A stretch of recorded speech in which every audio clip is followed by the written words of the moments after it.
بسم اللہ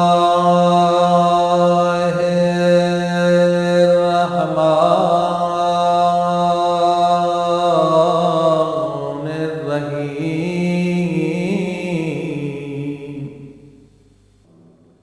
یا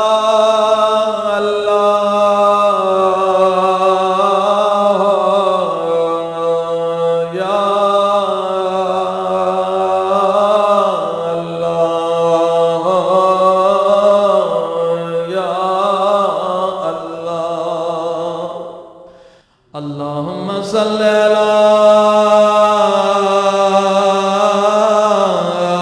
محمد وآل محمد اللهم صل على محمد وآل محمد نعرہ تکبیر نعرہ رسالت نعرہ حیدری بسم اللہ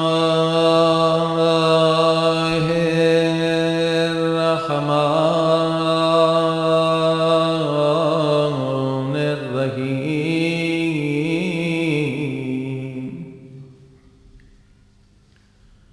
الحمد للہ رب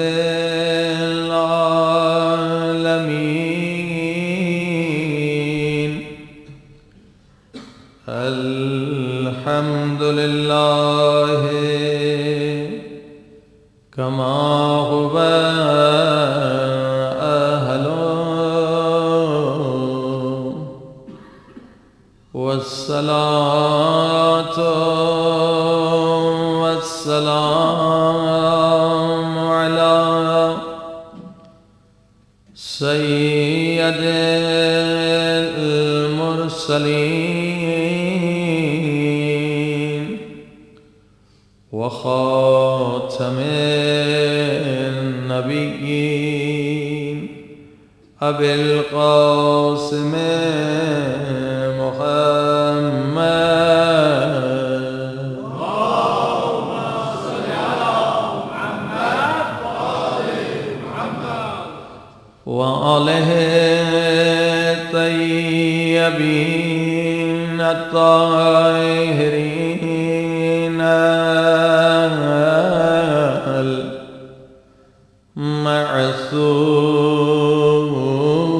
المعصومین دعائے حضرت امام زمان علیہ السلام کل ولی کان حجت ابن الحسن صلواتک علیہ وعلی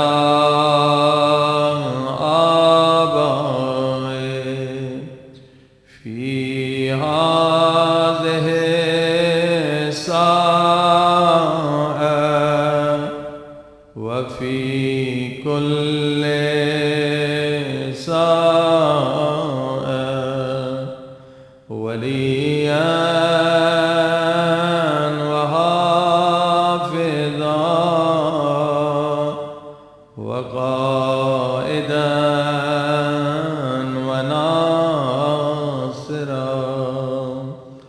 ودليلا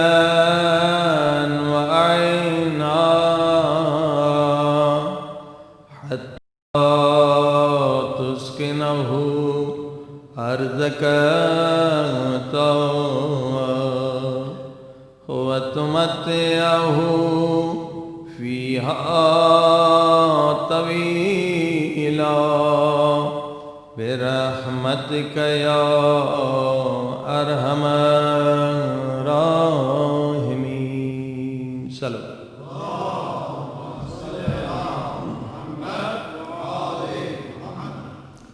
اما بعد فقد قال الله تبارك وتعالى في كتابه المجيد بسم الله الرحمن الرحيم من قتل نفسا بغير نفس او فساد في الارض فَكَأَنَّمَا قَتَلَ النَّاسَ جَمِيعًا وَمَنْ أَحْيَاهَا فَكَأَنَّمَا أَحْيَا النَّاسَ جَمِيعًا. صلوات.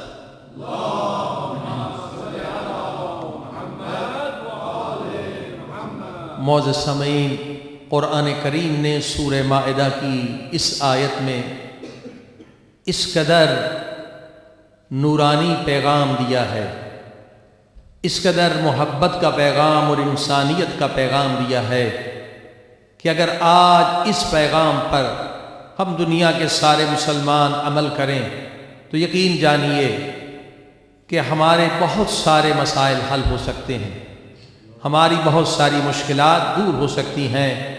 کہ قرآن فرما رہا ہے، اعلان ہو رہا ہے، لوگوں سنو، اگر کسی نے ایک بھی انسان کو قتل کر دیا تو اسے معمولی گناہ نہ سمجھو، بلکہ اتنا بڑا گناہ ہے کہ جس نے ایک انسان کو قتل کیا ہے وہ ایک انسان کا قاتل نہیں، وہ سارے انسانوں کا قاتل ہے.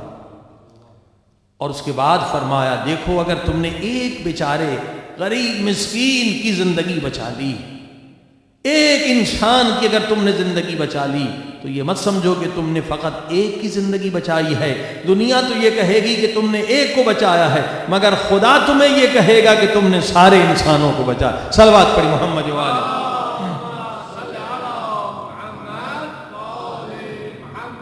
عزیزان گرامی، اب بتائیے کس قدر یہ پیغام امن ہے، پیغام محبت ہے. لیکن افسوس یہ ہے کہ آج ہم مسلمان ان آیتوں پہ اگر عمل کرتے ہوتے تو کبھی مسلمان کا خون نہ بہاتا. آج جو خون بہہ رہا ہے یہ صرف مسلمانوں کا خون نہیں، یہ اسلام کا خون بہہ رہا ہے. کیوں؟ اس لیے کہ جو اسلام کے قریب آنے والے ہیں جب وہ یہ دیکھ رہے ہیں کہ مسلمان آپس میں لڑ رہے ہیں وہ وہیں سے واپس چلے جاتے ہیں. تو کس قدر یہ عظیم نقصان ہو رہا ہے. لاکھوں جو مسلمان ہونا چاہتے تھے یا آنا چاہتے تھے وہ ہمارے کردار کی وجہ سے پیچھے ہٹ رہے ہیں. لہٰذا آج اس کی اشد ضرورت ہے. جیسے کل آپ نے حدیث سنی کہ اللہ کے رسول فرماتے ہیں اگر میاں بیوی کے درمیان جھگڑا ہو جائے، دو مومنین کے، دو دوستوں کے درمیان کوئی بھی مس انڈرسٹینڈنگ ہو جائے اور اگر آپ ان کے درمیان صلح کر دیں تو کتنا ثواب ہوگا؟ شب قدر کی عبادت کا ثواب خدا عطا فرمائے. 70 سال کی عبادت کا ثواب خدا بند عالم عطا فرماتا ہے. تو عزیزان گرامی، آج یہ بڑے بڑے فرقے جو مسلمانوں کے ہیں اگر ان کے درمیان ہم اختلافات دور کرا دیں تو اندازہ لگائیے کتنا عظیم الشان ثواب ملے گا. ہر ایک انسان اگر کوشش کرے تو کیوں نہیں ہو سکتا. اختلافات کی وجہ کیا ہے؟ جڑ کو تلاش کیا جائے. دیکھیے عقائد کے اعتبار سے، نظریے کے اعتبار سے میں نے عرض کیا کہ ہر انسان آزاد ہے کہ جس عقیدے کو قبول کرے. لا اکراہ فی الدین، دین میں کوئی زبردستی نہیں. اسلام نے زبردستی کا پیغام نہیں دیا. اسی لیے میں نے عرض کیا تھا کہ ضرورت یہ ہے کہ ہم آج تعصبی مسلمان نہ پیدا کریں بلکہ ہم تحقیقی مسلمان پیدا کریں. تحقیق کے ذریعے سے، ریسرچ کے ذریعے سے آپ ایک جو بھی آئیڈیالوجی آپ کی سمجھ میں آئے، مگر تحقیق کے ذریعے سے. خاندانی مسلمان بننے کا بھی کوئی فائدہ نہیں ہے. آپ نے عقلانی مسلمان، عقل کے ذریعے سے اسلام کو سمجھیں تو تعصب خود بخود ختم ہو جائے گا، نفرتیں ختم ہو جائیں گی. عزیزان گرامی، لہذا کوشش یہ کی جائے کہ بچے سے لے کر، جوان سے لے کر، بوڑھے سے لے کر ہر انسان کو یہ پیغام دیا جائے کہ بھی آپ کا جو بھی عقیدہ ہے نا وہ تحقیقی رنگ اختیار اگر کر لیا اس نے تو خود بخود تعصب کی نجاست ختم ہو جائے گی. صلوات پہ محمد.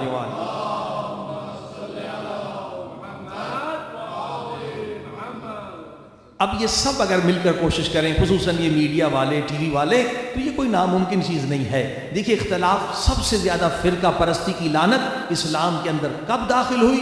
جب مسلمانوں نے مسجدیں الگ الگ بنانا شروع کی. آپ دیکھیے حضور صلی اللہ علیہ وسلم کے زمانے میں مسجد ایک تھی، خلافت اول میں مسجد ایک تھی، دوسری خلافت، تیسری خلافت، چوتھی خلافت، یہاں تک چلتے جائیے کہ مساجد الگ الگ نہیں تھی، ایک مسجد ہوتی تھی، وہیں پر سارے لوگ آ کے نماز پڑھتے تھے. لیکن جس دن الگ الگ مسجدیں ہونے لگیں کہ یہ شیعوں کی مسجد ہے، یہ سنیوں کی مسجد ہے، یہ حنفیوں کی مسجد ہے، یہ مالکیوں کی مسجد ہے، یہ شافعیوں کی مسجد ہے، یہ بریلویوں کی مسجد ہے، اب مسجد اللہ کی کوئی رہی نہیں. جب یہ صورت اختیار ہو گئی، یہ جب ہمارے حالات ہو گئے کہ مسجد تو اللہ کی ہے، مگر کہا نہیں جی یہاں ہم نماز نہیں پڑھیں گے، یہ بریلویوں کی ہے، نہیں اس مسجد میں نماز نہیں ہوگی، یہ جناب شیعوں کی ہے، یہ سنیوں کی ہے. عزیزان گرامی، جب مسجدیں الگ الگ بننے لگی تو شیطان کو بہترین موقع ملا کہ اب اختلافات ایسے ڈالوں گا کہ قیامت تک ختم ہو. کیوں؟ مثلا بھائی بریلویوں کی مسجد ہے، کسی نے پتھر پھینک دیا اور کہہ دیا بھائی یہ شیعوں نے پھینکا. شیعوں کی مسجد ہے، کسی نے پتھر پھینک دیا، کہا یہ بریلویوں نے پھینکا. اب آپ نے دیکھا کہ اس طریقے سے شیطان کے لیے کام بہت آسان ہو گیا. اگر سارے مسلمان ایک مسجد میں نماز پڑھتے تو نہ کوئی مسجد جلتی اور نہ کوئی مسجد میں مسلمان مارا جاتا. صلوات پہ محمد.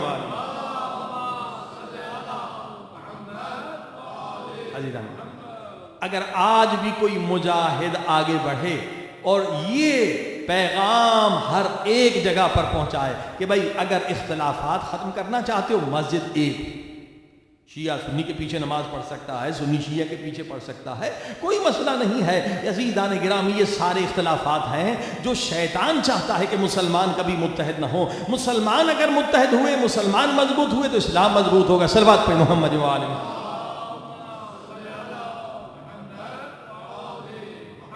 اب یہ چیز کوئی ناممکن نہیں ہے. انشاءاللہ میڈیا والے، آپ، ہم سب مل کر کوشش کریں تو انشاءاللہ ایک دن یہ دیکھ سکتے ہیں کہ سارے دنیا میں، پاکستان، ہندوستان، عراق ہو، ایران ہو، ترکی، ایک مسجد ہو تاکہ اختلافات ختم ہو جائیں. اور دوسری جو بڑی جڑ ہے نا، وہ کاروباری مولوی ہیں. جب تک کاروباری مولویوں سے ہم آزاد نہیں ہوں گے تب تک فرقہ پرستی کی لعنت، قوم پرستی کی لعنت ختم ہو ہی نہیں سکتی ہے. یہ کاروباری مولوی کیا ہیں؟ وہ ایک دوسرے کے خلاف بات کرتے ہیں تاکہ شہرت انہیں ملے، ان کے پیسے زیادہ ہوں، اور ان کے اندر ذرہ برابر خوف خدا نہیں ہے. اگر آپ جتنے بھی یہ تعصب پھیلانے والے شیعہ مولوی ہوں، سنی مولوی ہوں، ان کی تقاریر کو غور سے سنیں تو وہ کتنی بڑی خیانت کرتے ہیں. کبھی کبھی تو وہ آیتوں کے ترجمے غلط کرتے ہیں. یعنی ذرہ برابر ان کسی کے دل میں ایمان ہو تو کیا قرآن کی آیت کا ترجمہ بدل سکتا ہے؟ ہرگز نہیں بدل سکتا ہے. یعنی ثابت یہ ہے کہ یہ فرقہ پرستی پھیلانے والے جو مولوی، ان کے دل میں ذرہ برابر ایمان ہے. یہ صرف وہوہ چاہتے ہیں، یہ صرف مجمع بڑھانا چاہتے ہیں، آیتوں کا ترجمہ غلط. اور دوسرے فرقے کو، اپنے مجمع کو خوش کرنے کے لیے جو ریفرنسز، حوالے دیے جاتے ہیں وہ اتنے جھوٹے ہوتے ہیں، اتنے غلط ہوتے ہیں کہ اگر وہ پورا ریفرنس اسی مجمع کو مل جائے تو اسی مولوی کو پتھر مارنے لگے کہ یہ تو ہمارے ہی خلاف ہے. صلوات پڑھی محمد.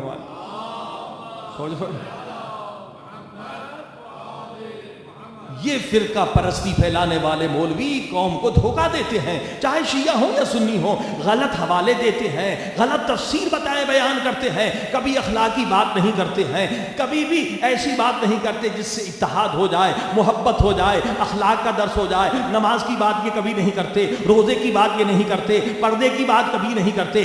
جتنی شرافت کی باتیں ہیں وہ تو ساری ایک ہے نا بھئی. اخلاقی باتیں جو ہیں، کیا شیعہ سنی میں کوئی اختلاف ہے؟ شیعہ بھی کہتا ہے جھوٹ گناہ کبیرہ ہے، سنی بھی کہتا ہے جھوٹ گناہ کبیرہ ہے. شیعہ بھی کہتا ہے شراب پینا حرام ہے، سنی بھی کہتا ہے شراب پینا حرام. مگر یہ مولوی کبھی وہ باتیں نہیں بتلاتے جو قوم کی بہتری کے لیے ہوتی. یہ وہ باتیں کرتے جس سے نفرت. عزیزان گرامی، دیکھیے ہمارا عقیدہ جو بھی ہے ہم آزاد ہیں، کسی اور کا جو عقیدہ آزاد ہے، لیکن یہ کہاں قرآن میں لکھا ہے کہ جو ہمارے عقیدے کو نہیں مانتا ہم اس پہ کفر کا فتویٰ لگانا شروع کریں؟ کبھی اسلام اس کی اجازت نہیں دیتا. لا اکراہ فی الدین. آپ اگر کسی کو کہیں گے بھائی تم کافر ہو تو کیا وہ آپ کو کچھ نہیں کہے گا؟ اسی لیے قرآن نے کہا کسی کے جھوٹے خدا کو بھی برا بھلا مت کہو ورنہ وہ تمہارے سچے خدا کو کہے.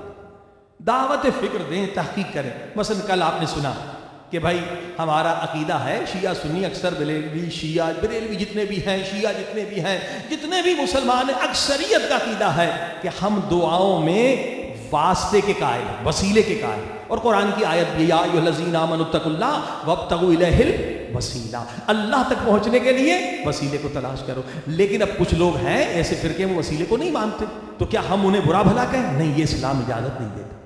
انہیں بھی چاہیے کہ اپنا عقیدہ بیان کریں مگر کسی پر کفر کا فتویٰ نہیں لگائیں۔ مثلا ہم نے اپنی دلائل کل آپ کو بہت ساری سنائی، ایک آیت مثلا یہی جو سورہ بقرہ کی 37ویں آیت فَتَلَقَّى آدَمُ مِن رَبِّهِ كَلِمَاتٍ فَتَابَ عَلَيْهِ، اللہ نے حضرت آدم کو کچھ کلمات سکھلائے کہ اگر توبہ آدم چاہتے ہو کہ میں اللہ تیری قبول کروں تو یہ کلمات ہیں۔ اور یہ بات اہل سنت کی کتابوں میں بھی، اہل تشیع کی کتاب در منصور ہے، تفسیر در منصور ہے، کنز العمال اور بہت ساری کتاب۔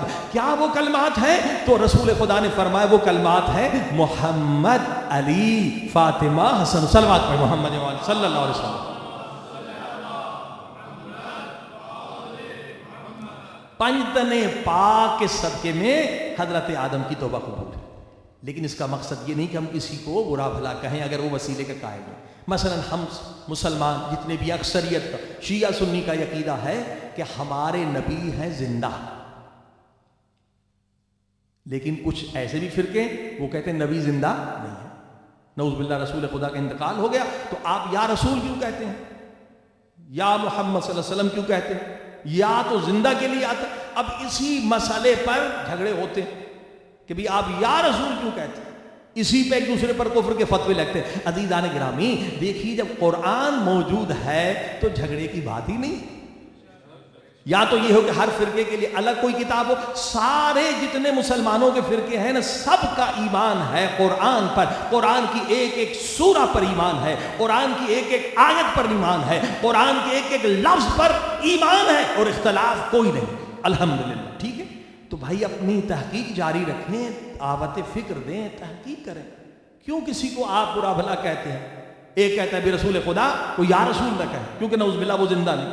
اب ہم جتنی شیعہ ہیں، بریلوی، اہل سنت کی اکثریت، ہمارا عقیدہ ہے کہ رسول خدا زندہ ہے۔ بھئی ہمارے پاس کیا دلیل؟ ہم اپنے دلائل پیش کریں۔ جو رسول خدا کو زندہ نہیں سمجھتے انہیں بھی حق ہے کہ وہ اپنے دلائل پیش کریں تاکہ ایک تحقیقی اور علمی ماحول بن جائے اور تعصب کی لعنت ختم ہو جائے۔ صلوات پڑھیں محمد و آل محمد۔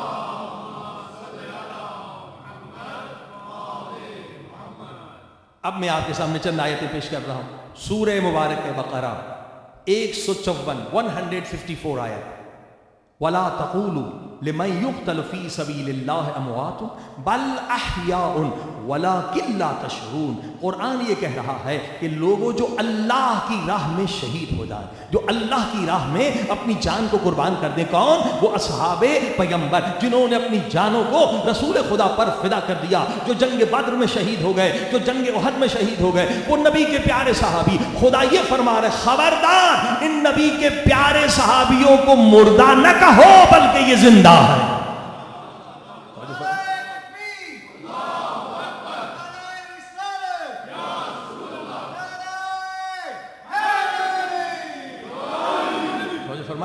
قرآن صاف لفظوں میں کہہ رہا ہے بھئی نبی کا مقام تو بہت بلند ہے مگر جو نبی کے غلام ہیں اور نبی کے قدموں پر جنہوں نے جان کو فدا کیا ہے انہیں بھی مردہ نہ کہو۔ ہاں جی، جب نبی کے غلام کا یہ مقام ہے کہ وہ زندہ ہے تو کیا نعوذ باللہ رسول خدا زندہ نہیں ہوں گے؟ اب دوسری آیت سنیں، سورہ آل عمران، تیسری سورہ ہے قرآن مجید کی، آیت کا نمبر 169 169 وَلَا تَحْسَبَنَّ الَّذِينَ قُتِلُوا فِي سَبِيلِ اللَّهِ أَمْوَاتٌ بَلْ أَحْيَاءٌ عِندَ رَبِّهِمْ يُرْزَقُونَ۔ خبردار یہ سوچو بھی مت، یہ گمان بھی مت کرو کہ جو اللہ کی راہ میں مارے گئے ہیں وہ مردہ ہیں۔ پہلے کا نہ کہو، کہا یہ سوچو بھی نہیں۔ یہ گناہ ہے سوچنا کہ جو اللہ کی راہ میں قربان ہو گئے وہ مردہ ہیں، نہیں وہ زندہ ہیں۔ اور کیسے زندہ ہیں؟ عند ربہم یرزقون، اللہ کے ہاں سے انہیں رزق بھی مل رہا ہے۔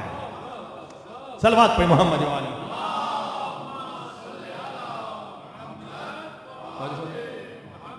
اب تیسری دلیل سنیں، سورہ احزاب، سورہ کا نمبر 33 ہے، آیت کا نمبر 45، یا ایھا النبی انا ارسلناک شاہدا و مبشرا و نذیرا۔ اے میرے نبی، خدا فرما رہا ہے میں نے تجھے شاہد بنا کر بھیجا، امت پر آپ شاہد بھی ہیں، مبشر یعنی خوشخبری دینے والا، آپ بشارت دینے والے بھی ہیں، ونذیر اور ڈرانے والے بھی ہیں۔ اب رسول خدا کی پہلی صفت کیا ہے؟ رسول خدا شاہد ہے۔ 3 مرتبہ یہ آیت آئی ہے مختلف انداز سے کہ رسول خدا امت پر شاہد ہے۔ عزیزان گرامی، اب شہادت وہی دے سکتا ہے جو موجود ہو۔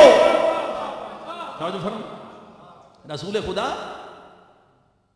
امت پر شاہد ہے، تو اگر کوئی مر جائے تو کیا مردہ کبھی گواہی دے سکتا ہے؟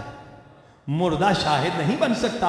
شاہد کے لیے زندہ ہونا ضروری ہے، یعنی رسول خدا امت پر شاہد ہے، لہذا مردہ کبھی شاہد نہیں ہو سکتا ہے۔ عزیزان گرامی، اور آگے بڑھیے، سورہ توبہ سورہ کا نمبر 9 آیت کا نمبر 105، وَقُلِ اعْمَلُوا فَسَيَرَ اللَّهُ عَمَلَكُمْ وَرَسُولُهُ وَالْمُؤْمِنُونَ، اے لوگو عمل کرو، جو بھی عمل کرو، مگر یہ جان لو کہ تم جہاں بھی عمل کر رہے ہو خدا بھی تمہیں دیکھ رہا ہے اور خدا کا رسول بھی دیکھ رہا ہے۔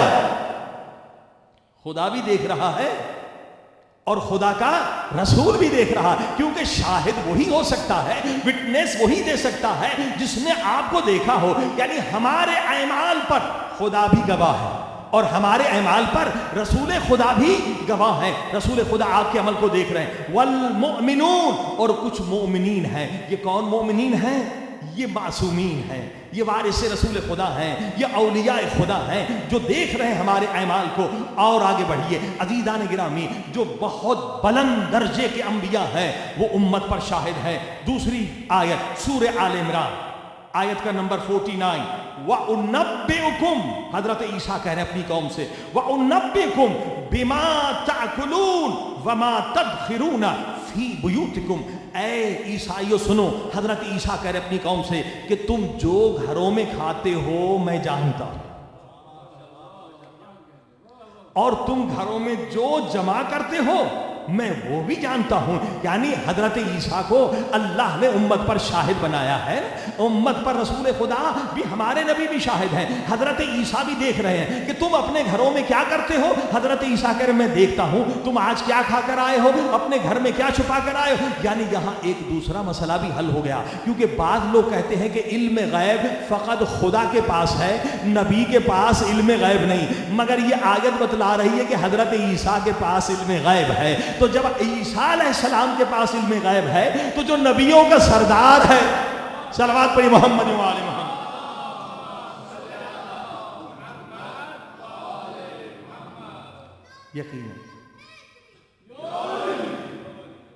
یقیناً ان کے پاس بھی علم غیب ہے۔ عزیزان گرامی، ایک اور آیت علم غیب پر، سورہ جن سورہ کا نمبر 72 آیت کا نمبر 26، عالم الغیب ولا یظہر علی غیبہ احدا الا من ارتضی من رسول، خدا فرما رہا علم غیب خدا کے پاس ہے، خداوند عالم یہ علم غیب کسی کو نہیں دیتا مگر ان رسولوں کو عطا فرماتا ہے جو مرتضی ہے، یعنی جن سے خدا راضی ہے۔ صلوات پڑھی محمد و آل محمد۔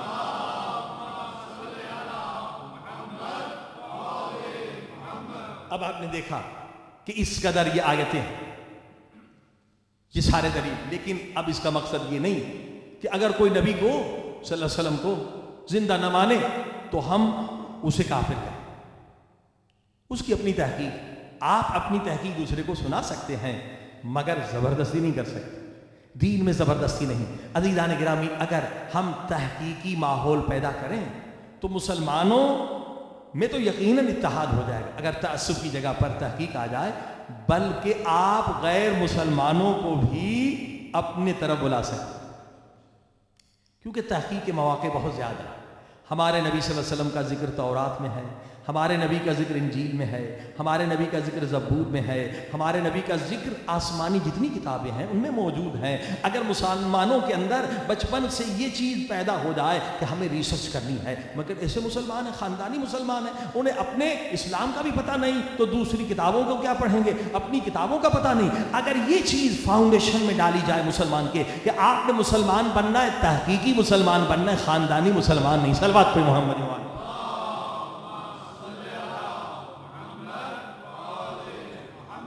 تو آپ کس قدر دوسرے لوگوں کو بھی کھینچ سکتے ہیں. یہ تعصب کی یہ جو آگ ہے خصوصاً برصغیر ہندوستان پاکستان میں زیادہ ہے. ہندو مسلمانوں کے درمیان نفرت، خود مسلمانوں کے درمیان نفرت، یہ عجیب ایک غلاظت ہے، ایک نجاست ہے جسے ختم ہونا چاہیے. اور یہ تب ختم ہو سکتی ہے جب آپ تحقیق کریں گے، ریسرچ کریں گے. دیکھیے ہندوؤں کی کتابوں کا مطالعہ کریں. ریسرچ تو اسی کا مسئلہ ہے نا. کسی کے جھوٹے خدا کو بھی آپ برا بھلا نہ کہیں اگر کوئی بھی آپ کا عقیدہ، کیونکہ یہ قرآن کی ٹریننگ ہے. اس سے کیا ہوتا ہے؟ تعصب پیدا ہوتا ہے. آپ کسی کے رہبر کو، کسی کے رہنما کو برا بھلا کہیں گے تو کیا وہ آپ کے مذہب کو قبول کرے گا؟ نہیں، وہ آپ سے نفرت کرے گا، عداوت کرے گا. اور یہ عداوت بڑھتی چلی جائے گی تو فرقہ پرستی اسی سے تو جنم لیتی ہے. آئیے میں چند حوالے بتاؤں. دیکھیے آپ خوش ہو جائیں گے کہ ہمارے نبی کا ذکر کہاں کہاں ہندوؤں کی کتابوں میں موجود ہے. قرآن کا پیغام کہاں کہاں ان کتابوں میں موجود ہے، مگر ریسرچ کی ضرورت ہے. جیسے دیکھیے ہر مسلمان صبح صبح نماز پڑھتا ہے، نماز فجر میں کیا سورہ حمد لازم ہے، سورہ حمد کا پڑھنا. اور کیا ہے؟ الحمدللہ رب العالمین. بچہ بچہ جانتا ہے. کیا ترجمہ ہے؟ تمام تعریفیں عالمین کے رب کے لیے. اب چلتے ہیں، یہ کتاب جو ہے ہندوؤں کی 4 بڑی کتابیں ہیں. رگ وید ہے، اتھر وید ہے، یجر وید ہے، سام وید. یہ ان چاروں کتابوں کو آسمانی کتابیں سمجھتے ہیں. اور یہ چاروں کتابیں انٹرنیٹ پر موجود ہیں. آپ گوگل میں جائیے، ویداز لکھیں، یہ ساری کتاب گرفت نے ترجمہ کی، انگلش میں موجود ہے، آپ پڑھ سکتے ہیں. یہ ریفرنسز نوٹ کر لیں. اب رگ وید یہ 5واں رگ وید ہے اور اس کا چیپٹر نمبر 81 ہے اور آیت کا نمبر 1 ہے. اب ہم کیا پڑھتے ہیں؟ الحمدللہ رب العالمین. اب اس کا کیا ترجمہ ہے؟ یہ جو ریفرنس دے رہا ہوں رگ وید سے، کہ اس دنیا کے بنانے والے کے لیے تعریف ہے. وہی ون اپنی لینگویج میں سنسکرت میں یہ الحمدللہ رب العالمین کا ترجمہ ہے کہ اس دنیا کے بنانے والے کے لیے تعریف ہے. اور اس کے بعد ہم کیا کہتے ہیں؟ الرحمن الرحیم. اچھا، اب پھر رگ وید میں 3 رگ وید اور اس کا چیپٹر 34 اور اس کی جو ورس ہے وہ پہلی، جو دینے والا رحیم ہے. اب آپ نے دیکھا کہ اگر ہم ریسرچ کریں گے تو آپ ہندوؤں کو بھی بلا سکتے ہیں کہ بھائی جو ہم پڑھتے ہیں وہ تمہاری کتابوں میں موجود ہے کہ جو دینے والا رحیم ہے. پھر ہم آگے کیا پڑھتے ہیں اسی سورہ میں؟ اہدنا الصراط المستقیم. اے خدا صراط مستقیم پر ہمیں قائم رکھ. اب اسی کا پھر ترجمہ آپ سنیے. یہ یجروید، یہ دوسری ان کی بڑی کتاب ہے. یجروید 4 چیپٹر اور اس کی جو ورس ہے اس کا نمبر 14. ہمیں اب وہ خدا سے دعا کر رہے ہیں، اے خدا ہمیں ہمارے فائدے کے لیے سیدھے راستے پہ چلا. تو آج فرمائے دیدان گرامی، اب انشاءاللہ ہر روز مختلف مذاہب کی کتابوں سے اس طرح کی ریسرچ ہم آپ کے سامنے پیش کریں گے کہ اگر یہ چیز مسلمانوں کے اندر آ جائے تو فرقہ پرستی بھی ختم ہو جائے گی. اگر ہم تحقیقی مسلمان بنے اور ہزاروں نہیں لاکھوں کو ہم اسلام کے اندر بھی بلا سکتے ہیں. صلوات پڑھیے محمد والے.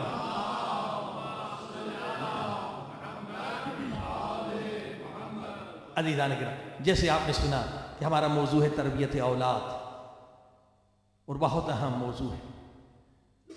اگر ماں باپ یہ کوشش کریں بچپن سے اولاد کی تربیت کے لیے، اگر یہ بچے کے سینس میں ڈال دینا کہ اے میرے بیٹے تو جہاں بھی ہے تیرا رب تجھے دیکھ رہا ہے. مولا علی فرماتے ہیں کہ اولاد کے لیے پیسہ بڑی میراث نہ سمجھو کہ بھی ہم نے پیسہ چھوڑا ہے ہمارا بچہ لاڈلا رہے گا، آرام سے رہے گا. ہزاروں مثالیں موجود ہیں جو کروڑ پتی تھے وہ 0 پتی ہو. دنیا میں کچھ بھی ہو سکتا ہے، انقلابات ہیں، جنگیں ہیں، یہ ہے وہ. مولا فرماتے لا میراث کل ادب. یاد رکھو اگر تم نے اپنے بچے کو با ادب بنا دیا تو اس سے بڑھ کر کوئی میراث نہیں ہے. ادب کیا ہے؟ یعنی اسلامی ٹریننگ. اگر بچے کا اخلاق ہے اسلامی تو یاد رکھیے یہ سب سے بڑی میراث ہے. پیسہ ختم ہو سکتا ہے لیکن یہ ادب جو ہے یہ اس کے وجود کا حصہ بن جائے گا. یہ ختم نہیں ہونے والا، اس کے پرابلم سالو ہوتے رہیں گے. یہ ہر جگہ پر کامیاب، دنیا میں بھی آخرت میں بھی. تو اگر ماں باپ کوشش کریں کسی طریقے سے، کہانیوں کے ذریعے سے، فلسفی دلائل کے ذریعے سے، عقلی دلائل کے ذریعے سے، حدیث کے ذریعے سے، یہ سارے ٹریننگ کے طریقے ہیں، قرآن کی آیتوں کے ذریعے سے۔ اگر آپ اپنے بچے کو یہ یقین دلا دیں، یہ میرے بیٹے تو جہاں بھی ہے تیرا رب تجھے دیکھ رہا، بس آپ نے بہت بڑی نعمت جو بچے کو عطا کی۔ اب ایک باپ نے اسی ٹریننگ دینے کے لیے اپنے بچوں سے کہا کہ بھائی میں پرائز دوں گا، انعام دوں گا، اور سوال یہ ہے پریکٹیکل سوال، کیا ہے بابا؟ سب کو مرغی دی، کہا بیٹا اس مرغی کو وہاں ذبح کر کے آؤ جہاں تمہیں کوئی نہ دیکھے۔ اب یہ ہے ایگزام تمہارا۔ تو ایک بچہ گیا جنگل میں، نہیں دیکھا، ذبح کر کے لایا۔ ایک گیا بند کمرہ کیا، مرغی ذبح کر کے لایا۔ ایک چھت پہ گیا، کوئی نہیں دیکھ رہا، مرغی ذبح کر کے لایا۔ لیکن ایک بچہ جو بہت ذہین تھا وہ زندہ مرغی واپس لے کر آیا۔ کہا بیٹا تو نے کیوں نہیں مرغی ذبح کی؟ کہا بابا آپ کی جو شرط تھی نا وہ بہت سخت تھی۔ آپ نے کہا مرغی کو وہاں ذبح کروں مجھے کوئی نہ دیکھے، میں جہاں بھی جا رہا تھا میرا رب تو مجھے دیکھ رہا تھا۔ دیکھیے ٹریننگ کا طریقہ، پریکٹیکل چیز جو بچہ کرتا ہے وہ بھولتا نہیں۔ عزیزان گرامی، یہی امام جعفر صادق علیہ الصلوۃ والسلام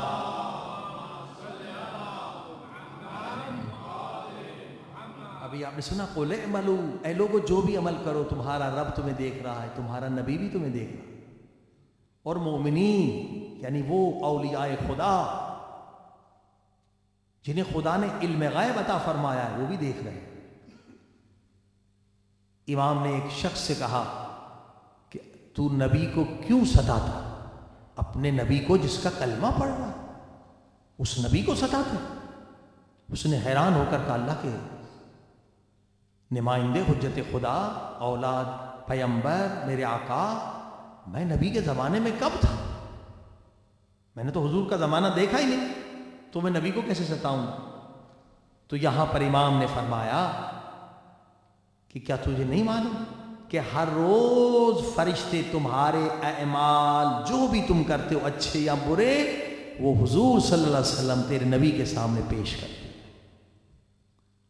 اور جب تیرا گناہ تیرے نبی دیکھتے ہیں تو انہیں تکلیف ہوتی ہے، انہیں اذیت ہوتی ہے۔ اللہ اکبر۔ عزیزان گرامی، اس آیت کا مقصد بھی یہی ہے، قُلِ اعْمَلُوا، اے لوگو جہاں بھی عمل کرو یہ سوچ کے عمل کرو کہ تمہارا رب بھی دیکھ رہا ہے، تمہارا نبی بھی دیکھ رہا ہے۔ عمل ایسا نہ کرو جس سے تمہارے نبی کو تکلیف ہو۔ اسی طرح سے یہی اصول ہے، یہی فارمولہ ہے، اگر آپ اپنی اولاد کو دے دیں اور اس پر بچہ مضبوط ہو جائے تو بہت ساری نجاستوں سے بچہ بچ جائے۔ کہ ایک شخص آیا حضرت امام جعفر صادق علیہ الصلوۃ والسلام کے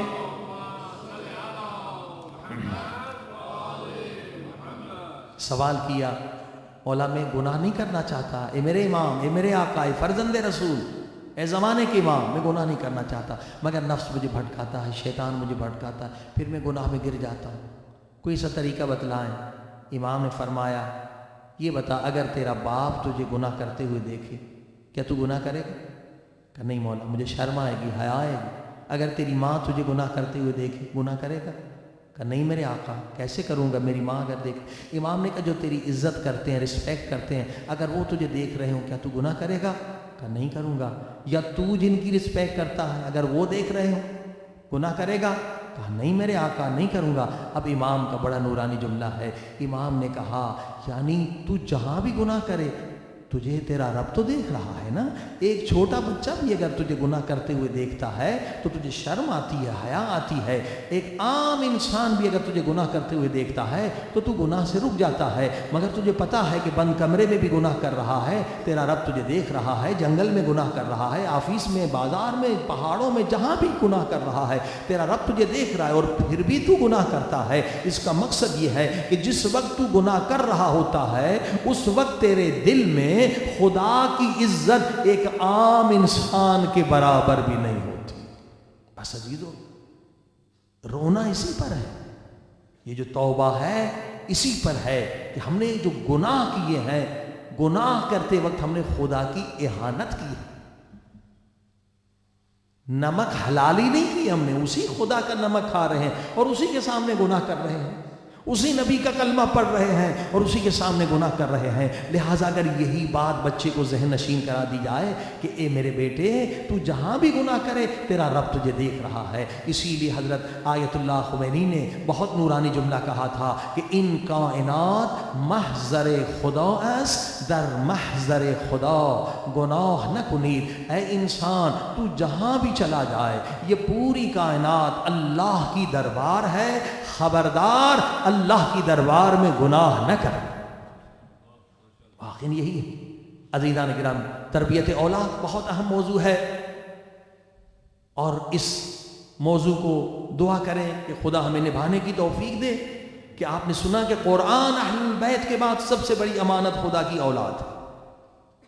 ہم جتنے بھی نیک ہو جائیں اگر ہم نے اولاد کی صحیح تربیت نہیں کی تو ہم عذاب خدا سے بچ نہیں سکتے، کیونکہ ہم نے امانت خدا میں خیانت کی۔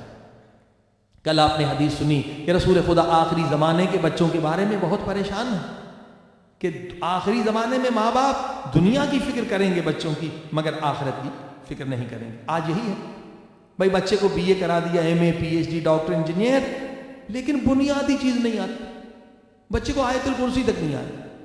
اب کتنے یہاں اس مجمع میں مجھے نہیں معلوم کہ آیت الکرسی یاد، آیت الکرسی تو کم سے کم ماں باپ یاد کرا دیں، کیونکہ جب ماں یا باپ مر جاتی ہے تو پہلی جو قبر کی رات ہے نا، اولاد اگر پہلی رات بھی قبر کی کام نہ آئی تو کب آئی؟ اور اللہ کے رسول فرماتے ہیں جب بھی سنو نا کوئی مومن مر گیا، جیسے آج بھی اس مومن کا انتقال ہو گیا، جہاں بھی سنو کسی مومن کا انتقال ہو گیا تو کیا کرو؟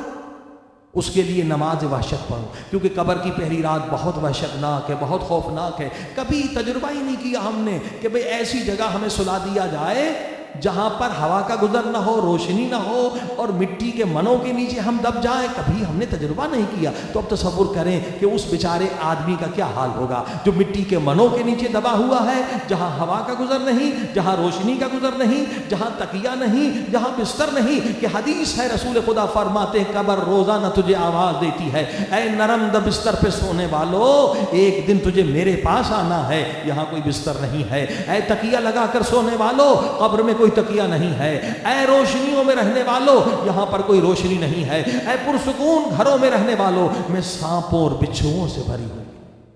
اللہ پر کوئی نیک عمل کر کے آنا، کسی یتیم کو پال کے آنا، کسی بیوہ کی مدد کر کے آنا، تاکہ قبر میں روشنی ہو۔ اور قبر کی نجات نماز تہجد ہے۔ رسول خدا نے فرمایا صلاۃ اللیل، صلاۃ اللیل، نماز تہجد پڑھا کرو تاکہ قبر کے عذاب سے بچ جاؤ، قبر کی وحشت سے بچ جاؤ۔ عزیزان گرامی، کس قدر ہولناک اور خوفناک منظر ہے۔ صلوات پہ محمد و آلہ۔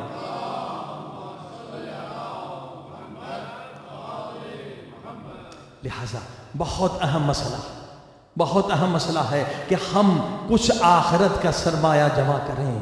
قبر ندا دے رہی ہے، اللہ اکبر، اے انسان تو نے آخرت کے لیے کیا جمع کیا ہے؟ آج ہم دنیا میں اس قدر غرق ہوتے چلے جا رہے ہیں، اس قدر غرق ہوتے چلے جا رہے ہیں کہ 24 گھنٹے ہمارے جو ہے نا دنیا داری میں ہیں، مگر قبر قیامت کے لیے ہم 10 منٹ بھی نہیں نکالتے کہ بھائی اگر یہ نماز تہجد 11 رکعت نہیں پڑھ سکتے تو کم سے کم ہم 2 یا 3 رکعت تو پڑھ لیں، 2 یا 3 منٹ لگتے ہیں۔ تو عزیزان گرامی، اگر آیت الکرسی یاد نہیں آپ کے بیٹے کو تو قبر کی پہلی رات بھی مدد نہیں کر سکے گا۔ آیت، کیونکہ نماز وحشت کیا ہے؟ اس کا 2 رکعت ہے، نماز فجر کی طرح نماز وحشت پڑھتا ہوں قربتاً الی اللہ، پھر اس کا ثواب اس مرحوم کو دیں۔ اور اس میں کیا، پہلی رکعت میں سورہ حمد کے بعد آیت الکرسی ہے، اور دوسری رکعت میں الحمد کے بعد سورہ انا انزلنا 10 مرتبہ، باقی طریقہ وہی سورہ نماز فجر کی طرح ہے۔ اللہ اکبر، دیکھیے آیت الکرسی بہت اہم ہے، بچوں کو مائیں باپ ضرور یاد کرائیں۔ عجیب حدیث ہے، رسول خدا فرماتے ہیں جب کوئی گھر سے 1 مرتبہ آیت الکرسی پڑھ کر نکلتا ہے نا تو 1000 بلاؤں سے محفوظ ہو جاتا ہے۔ 1000 بلاؤں سے محفوظ ہو جاتا ہے، اور فرماتے ان 1000 بلاؤں میں سے ایک بلا، ایک مصیبت، ایک عذاب قبر کا فشار ہے۔ آیت الکرسی پڑھنے والا قبر کے فشار سے بچ جاتا ہے، اور یہ تجربہ شدہ چیز ہے، آپ بھی تجربہ کر کے دیکھیں۔ مثلا ایک ہمارے دوست نے ہماری اسی مجلس میں سنا تھا آیت الکرسی کے بارے میں کہ آیت الکرسی پڑھیں، آپ جہاں بھی سفر کریں 14 مرتبہ آیت الکرسی پڑھیں تو آپ کو کچھ نقصان نہیں ہوگا۔ وہی ایک مجلس سن کے بعد وہ پھر ہم دوسری مجلس دوسرے شہر گئے تو وہ دوسری مجلس سننے کے لیے آئے، بکھر سے ملتان کے لیے، تو کہا مولوی صاحب اسی پر میں نے عمل کیا، جس بس میں آیا تھا ایکسیڈنٹ ہو گیا اور تقریباً اکثر لوگ جو تو زخمی ہو گئے لیکن مجھے کچھ بھی نہیں۔ یہ تجربہ شدہ چیز ہے، آیت الکرسی کو معمولی نہ سمجھے، بلکہ حضرت علی علیہ السلام فرماتے ہیں کہ وہ عقل مند انسان نہیں ہے جو سونے سے پہلے آیت الکرسی کو نہ پڑھے اور سورہ بقرہ کی آخری 2 آیتوں کو نہ پڑھے۔ کیوں؟ ہم سو جاتے ہیں، بھئی جاگتے ہوئے تو آپ اپنا ڈیفینس کر سکتے ہیں نا، بچا سکتے ہیں، لیکن سوتے ہوئے کوئی آ گیا، چور آ گیا، ڈاکو آ گیا، زلزلہ آ گیا، کیا کریں گے؟ ارتھ کوئک آ گیا، خود کو نہیں بچا سکتے۔ فرمایا جو آیت الکرسی پڑھ کر سوتا ہے تو خدا اس کی حفاظت کے لیے فرشتے کو بھیجتا ہے۔ صلوات پڑھیں محمد۔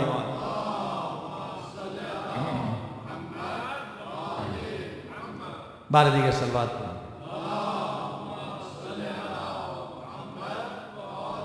لہٰذا عزیزان گرامی آج دوسری حدیث اس سے بھی اہم ہے، تربیت اولاد کے بارے میں اللہ کے رسول پیارے رسول صلی اللہ علیہ وسلم فرماتے ہیں کہ وہ لوگ، یہ بھی آخری زمانے کے لوگوں کے بارے میں فرمایا وہ لوگ جو غفلت کرتے ہیں، اپنی اولاد کو سیدھا راستہ نہیں دکھاتے، نمازی نہیں بناتے، روزے دار نہیں بناتے، بری عادتوں میں مبتلا ہیں، شراب پی رہے ہیں، گناہوں میں مبتلا، کچھ بھی اولاد کی تربیت کی طرف نہیں، پیسے کے پیچھے بھاگ رہے ہیں، جبکہ سب سے بڑا پیسہ دنیا آخرت کا یہ اولاد ہے۔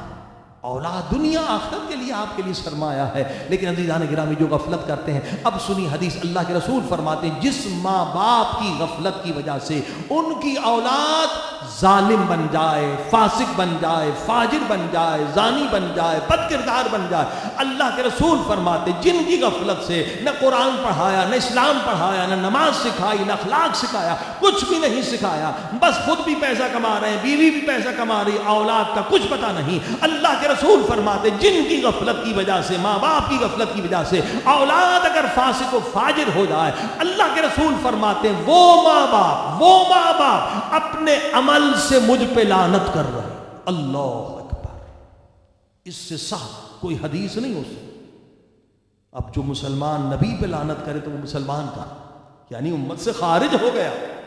اللہ کے رسول نے فرمایا جنہوں نے اپنی اولاد کو ضائع کر دیا پیسے کی خاطر، عیاشی کی خاطر، اقتدار کی خاطر، شہرت کی خاطر، سیاست کی، جو بھی ریزن ہو، اولاد کو ضائع کر دیا، انہوں نے اپنے عمل سے اپنے نبی پر تبرہ کیا۔ اور رسول خدا فرماتے میں بھی قیامت کے دن ان سے تبرہ کروں، یعنی ان سے میرا کوئی واسطہ نہیں، میری امت سے خارج۔ اب اس سے اندازہ لگا لیں کہ اولاد کا مسئلہ کتنا ہے۔ اگر اولاد ہم نے کھو دی تو ہم نے اپنا دین ایمان کھو دیا۔ اولاد اللہ کی امانت ہے۔ عزیزان گرامی بہت ضروری کہ ہم اولاد کی صحیح تربیت کریں۔ اب اولاد کی صحیح تربیت کب سے کریں؟ کوئی کہتا ہے 1 سال سے کریں، کوئی کہتا ہے 2 سال سے کریں، بچہ بھی چھوٹا ہے 5 سال سے کریں گے، 7 سال سے۔ اب یہ بحث اب اسٹارٹ کر رہے ہیں آج کہ اولاد کی تربیت کہاں سے ہونی چاہیے۔ عزیزان گرامی اولاد کی تربیت 1 2 4 سال کے بعد نہیں، بلکہ اولاد کی تربیت کا پہلا پلر، فاؤنڈیشن تو آپ اس وقت ڈالتے ہیں جب آپ نے نکاح کے لیے ارادہ کیا ہے۔ نکاح میں انٹینشن کیا؟ کیا خوبصورتی کے لیے فقط نکاح کر رہے ہیں، ظاہری خوبصورتی، یا بعض لوگ صرف پیسے کو دیکھتے ہیں کہ یہ پیسے کی وجہ سے شادی ہو رہی ہے؟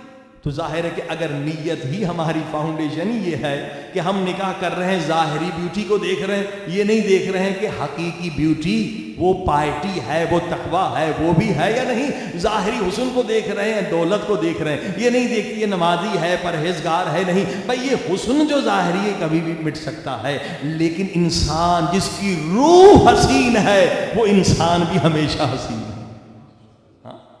اصل ہے روح کا حسن۔ کون دیکھتا ہے آج روح کا حسن؟ سب دیکھتے بھی، آنکھیں ایسی تھیں، چہرہ ایسا تھا، رنگ ایسا تھا، کوئی یہ نہیں دیکھتا کہ بھی تقویٰ کیسا تھا، نماز کیسی، دعا کیسی، اخلاق کیسا۔ اصل انسان کی حیثیت یہی ہے، کردار ہونا چاہیے. فاؤنڈیشن یہاں سے ہوتی ہے کہ ہماری انٹینشن کیا ہے شادی کے وقت. بہت سارے لوگ صرف دولت کی وجہ سے شادی کرتے. امام فرماتے ہیں جو دولت کی وجہ سے شادی کرتا ہے وہ بھی خوشی نہیں پائے گا، اور جو حسن کی وجہ سے شادی کر رہا، حدیث ہے، وہ بھی خوشی نہیں پائے گا، مگر جو تقویٰ کو دیکھ کے شادی کر رہا ہے وہ یقیناً خوش رہے گا. صلوات پڑھیں محمد.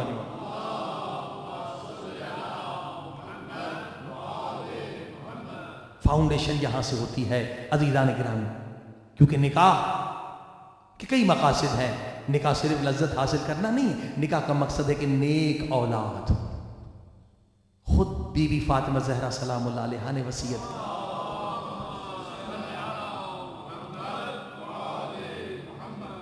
وصیت کی کہ یا علی میرے بعد تو نے حضرت ام البنین کی طرف اشارہ کیا، اس خاتون سے شادی کر کہ اللہ اس بی بی ام البنین کے بطن سے تجھے ایک بیٹا عطا فرمائے گا، اس کا نام عباس ہوگا، اور وہ کربلا میں میرے حسین کا مددگار. ان نکاح کا کیا مقصد ہے؟ کہ اولاد ایسی ہو جو امام زمانہ کے کام آئے، کہ جب 12ویں سرکار کا ظہور ہو تو وہ امام کے سپاہی بنے، نہ ایسے ہوں کہ امام کے دشمن بنے. لہذا یہ مقصد ہے نکاح کا. آئیے اس کی طرف متوجہ ہو جائیں کہ اولاد کی تربیت کتنی ہے. دعا کریں کہ پروردگار جنہوں نے ابھی تک غفلت برتی ہے اس مسئلے کی طرف متوجہ ہو جائے. یہ نہیں ہے کہ صرف وہی لوگ تربیت کر سکتے، نہیں، جس اسٹیج پر بھی آپ کے بچے ہیں اس اسٹیج پر آپ بچوں کی تربیت کر سکتے ہیں. خدا کے رحمت کے دروازے کھلے ہوئے، ہدایت کے دروازے کھلے ہوئے. جب تک انسان زندہ ہے ہدایت کا دروازہ خدا بند نہیں کرتا، رحمت توبہ کا دروازہ خدا بند نہیں کرتا، اور دعا کا دروازہ خدا بند نہیں کرتا. آئیے خدا کے بارگاہ میں دعا کریں، خصوصاً مسلمانوں کے لیے بھی دعا کریں کہ سارے دنیا کے مسلمان پروردگار متحد ہو جائیں، اختلافات ختم ہو جائیں، نفرتیں محبتوں میں تبدیل ہو جائیں، اور ہم تحقیقی مسلمان بنے، تعصبی مسلمان بنے. دیکھیے گزشتہ سال یہ بہترین تجربہ ہوا تھا کہ برطانیہ کی تاریخ میں پہلی مرتبہ لندن میں چیلسی برج کے قریب آل سینٹ چرچ میں ہم لوگوں نے پورا ایک عشرہ محرم رکھا، مصائب حضرت امام حسین اور مصائب حضرت مسیح. بہت کامیاب ہوا، اور خود عیسائیوں نے دعوت دی کہ آپ اس کو جاری رکھیں. کہ اس مرتبہ انشاءاللہ یہیں واٹفورڈ میں کل سے یہ پروگرام شروع ہوگا 10:30 بجے سے 12:30 بجے، کہ تقریباً لندن کی آخری مجلس ہوگی. وہاں نوحے بھی ہوں گے، مجلس بھی ہوگی، آپ سب لوگ شریک ہوں، کیونکہ اس طریقے سے آپ اہل بیت کا میسیج دے سکتے ہیں. اور ہم نے لاسٹ ایئر جو بھی پڑھا تھا انجیل سے پڑھا تھا، مگر تفسیر اہل البیت کے ذریعے سے، اور یہ بالکل ان کے لیے نئی چیز تھی، اور ان کو نہیں پتا تھا کہ اہل بیت کون ہے. آج جب خدا بند عالم ہمیں موقع دے رہا ہے تو آپ اہل بیت کے علم کو مسجدوں اور صرف امام بارگاہوں تک کیوں محدود کر رہے ہیں؟ ضرورت یہ ہے کہ اہل بیت کا علم آپ چرچوں تک پہنچائیں اور لوگوں تک پہنچائیں کہ اہل بیت کتنے مظلوم ہیں، امام حسین کتنے مظلوم ہیں، یہ 12 کے 12 امام کتنے مظلوم ہیں. ان کی مظلومیت ہر جگہ دنیا میں پہنچانا ہمارا فرض ہے. تو انشاءاللہ میں اپیل کروں گا کہ زیادہ سے زیادہ لوگ انشاءاللہ شریک ہو جائیں. یہی واٹفورڈ امام بارگاہ سے ڈسٹنس بھی تھوڑا ہے، 5-8 منٹ کی واک ہے. کل جو ہے سینٹ مائیکل اینجلس میں ہوگا، 5 دن یہاں پر ہے، اور اس روڈ کا نام ہے ملڈرن ایونیو. انشاءاللہ آپ لوگ سب شریک ہوں. تو اس طریقے سے جتنے بھی مذاہب ہیں، گاڈلی مذاہب، جو بھی اللہ کو ماننے والے، ان کے درمیان امن ہونا چاہیے. اور اس میں بھی دوسری اپیل کروں گا کہ ایک سائٹ ہم نے خاص بنائی ہے کہ جو بھی خدا کو ماننے والے مذاہب ہیں ان میں رابطہ ہونا چاہیے، امن ہونا چاہیے، محبت ہونی چاہیے. اور جو بھی اچھا مضمون اگر آپ بھیجنا چاہیں، کیونکہ یہ آواز ٹی وی کے ذریعے سے بہت سارے ملکوں میں جا رہی ہے، امن کے لیے، دوستی کے لیے، محبت کے لیے، اتفاق کے لیے، اتحاد کے لیے جو بھی اچھا مضمون آپ بھیجیں تو اس میں میگزین بھی ہے منتھلی، اور اس سائٹ کو بھی نوٹ کر لیں www.edu for peace and love، edu یعنی ایجوکیشن۔ اس کی شدید ضرورت ہے کہ ہم لوگوں کو ایجوکیٹ کریں کہ اسلام یعنی پیس اینڈ لو، تاکہ یہ جو تہمت لگائی جا رہی ہے کہ اسلام دہشت گردی کا مذہب ہے، اس کو ہم مٹا سکیں۔ تو یہ بھی ہم اپیل کر رہے ہیں کہ پوری دنیا سے اچھے اچھے مضامین بھی اس میں بھیجیں، یہ منتھلی وہاں سے میگزین بھی چلائیں گے اور اس طرح کے پروگرام۔ آئیے خدا سے دعا بھی کریں کہ پروردگار ہمیں اسلام کی خدمت کرنے کا تو ایک موقع عطا فرما، توفیق عطا فرما۔ اللہم صلی علی محمد وآل محمد، مل کے صلوات۔ اللہم صلی علی محمد وآل محمد وعجل فرجہم، سب مل کے اللہم صلی علی محمد وآل محمد وعجل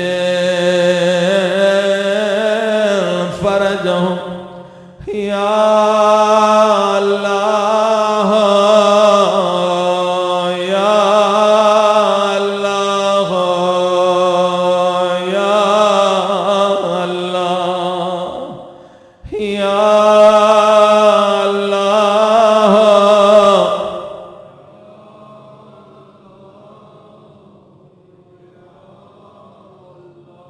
بلند آواز سے، پیار سے، محبت سے، عشق سے خدا کو آواز دیں، یا اللہ یا اللہ یا اللہ یا اللہ۔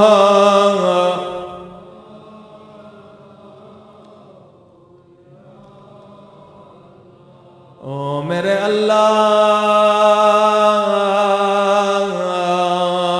تجھے واسطہ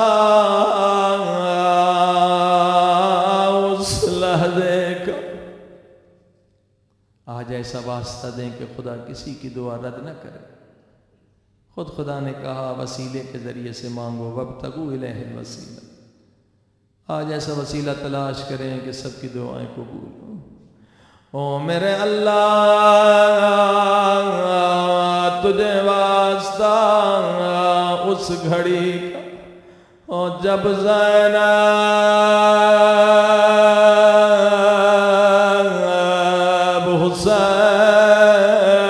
حسین کی پامال لاش پہ آئی،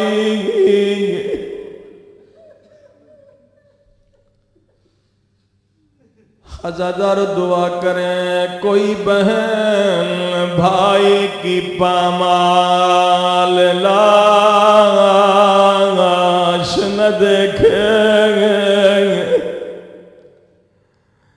جب جناب زینب بھائی کی پامال لاش پر آئی، آسمان کی طرف نگاہیں بلند کی، فریاد کی۔ سنیں گے زینب نے کیا فریاد کی؟ او میرے اللہ،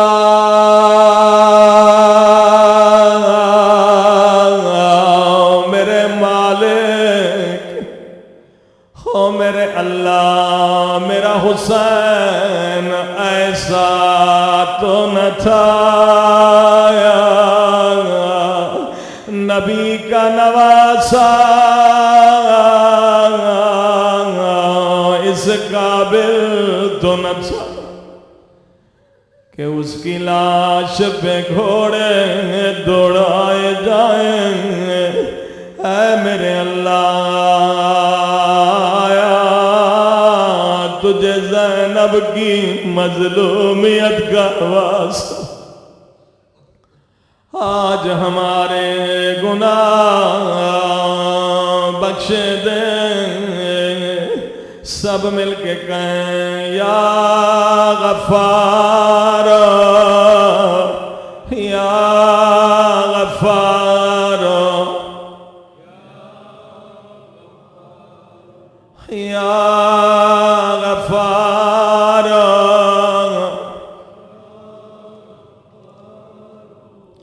اے عزیز و خدا بڑا بخشنے والا، اس قدر خدا بخشنے والا ہے کہ ہم تصور نہیں کر سکتے۔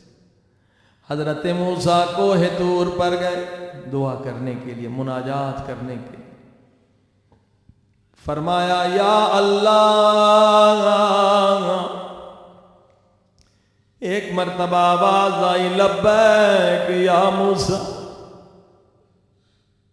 بہت لذت ملی۔ یہ دو طرفہ دعا ہے، دعا کریں خدا سے کہ خدا ہمیں دو طرفہ دعا عطا فرما۔ حضرت موسیٰ نے پھر کہا یا رحمانو، خدا نے ایک مرتبہ کا لبیک۔ حضرت موسیٰ اور وجد میں آئے اور جوش میں آئے اور نورانی حال پیدا ہوا، کہا یا رحیم، ایک مرتبہ آواز آئی لبیک۔ اللہ جانے خدا نے خود موسیٰ کے دل میں کیا چیز ڈالی، اب دعا کا انداز بدل گیا۔ حضرت موسیٰ نے فرمایا یا الہ العاصین، اے گناہگاروں کے خدا، ادھر سے 3 مرتبہ آواز آئی لبیک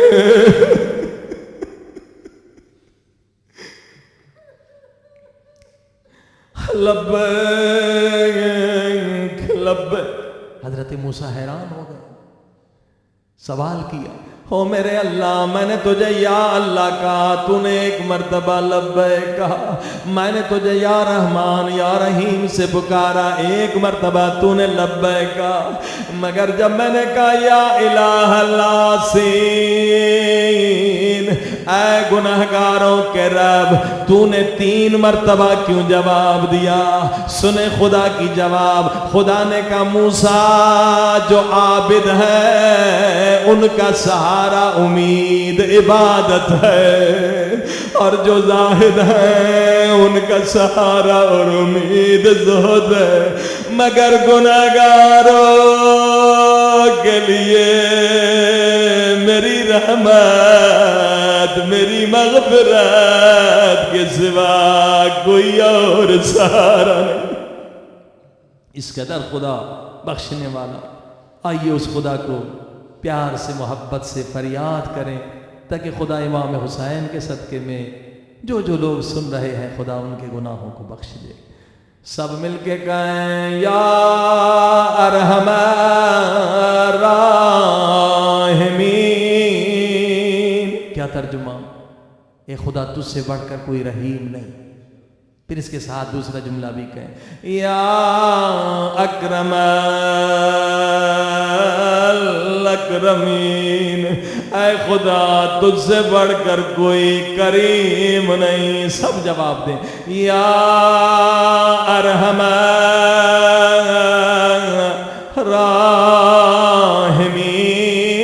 الراحمین، یا اکرم الاکرمین،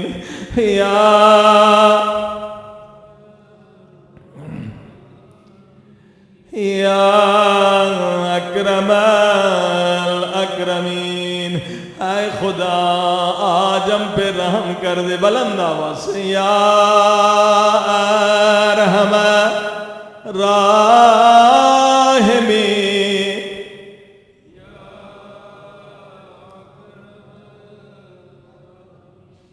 بخش دے میرے اللہ ہم سب کے گناہ، او میرے اللہ تجھے واسطہ مسلم کی یتیم بچیوں کا عزادارو یہ جو عید گزری ہے، عید کا دن تھا، عید کے دن بچے باپ کو بڑا یاد کرتے. لوگ جہاں بھی جاب کرتے ہیں، کام کرتے ہیں، عید کے دن کوشش کرتے ہیں اپنے گھر پہنچ جائیں. عید کا دن ہے، حسین خیمے میں، امام حسین کی گود میں سکینہ ہے. اتنے میں مسلم کی یتیم بچیاں آ رہی ہیں. جیسے حسین کی نظر یتیم بچیوں پہ پڑی، فرمایا سکینہ گود چھوڑ دے. حسین آگے بڑھے، بچیوں کو گود میں لیا، کبھی سر کے بوسے لینے لگے، کبھی ہاتھ چومنے لگے.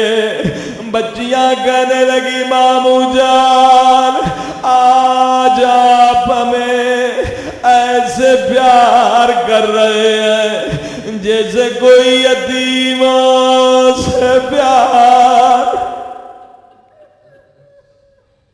امام حسین نے عیدی دی، بچوں کو کہا ماں کے پاس چلے. یہ منظر جناب سکینہ دیکھ رہی. جناب سکینہ نے کہا بابا کبھی آپ نے اس طرح سے مجھے اپنی گود سے نہیں ہٹایا. بابا کیا مجھ سے کوئی غلطی ہو گئی؟ بابا کیا ناراض ہے؟ اب سنیے امام حسین کا جواب. امام حسین نے فرمایا سکینہ یہ بچیاں یتیم ہو گئی ہیں. سکینہ پوچھ رہی ہوں گی بابا یتیم کسے کہتے ہیں؟ 4 برس کی بچی کیا جانے. فرمایا جس بچی کا باپ مر جائے وہ بچی یتیم ہو جاتی ہے. اس بچی کے سر پہ ہاتھ پھیرا جاتا ہے، اس بچی سے پیار کیا جاتا ہے، اس بچی کو کوئی تحفہ دیا جاتا ہے. بس عزیز و جناب سکینہ یتیمی کا یہی مقصد سمجھی تھی. ہائے میں قربان جاؤں، جب کربلا میں 10 محرم کا دن آیا اور آواز آئی حسین مارے گئے، سکینہ سمجھ گئی میں یتیم ہو گئی. کوئی آئے گا میرے سر پہ ہاتھ پھیرے گا. مگر کیا دیکھا شمر تازیانہ لے کے آیا. شمر نے بچی کو تماچے مارے، کانوں سے زیور اتارے، کان زخمی ہو گئے. بچی نے بابا کے پاس فریاد کی بابا اٹھو میرے مظلوم بابا، دیکھو میں یتیم ہو گئی ہوں مگر شمر نے مجھے تماچے مارے. اللہم صلی علی محمد و آل محمد. اللہم صلی علی محمد و آل محمد. اللہم صلی علی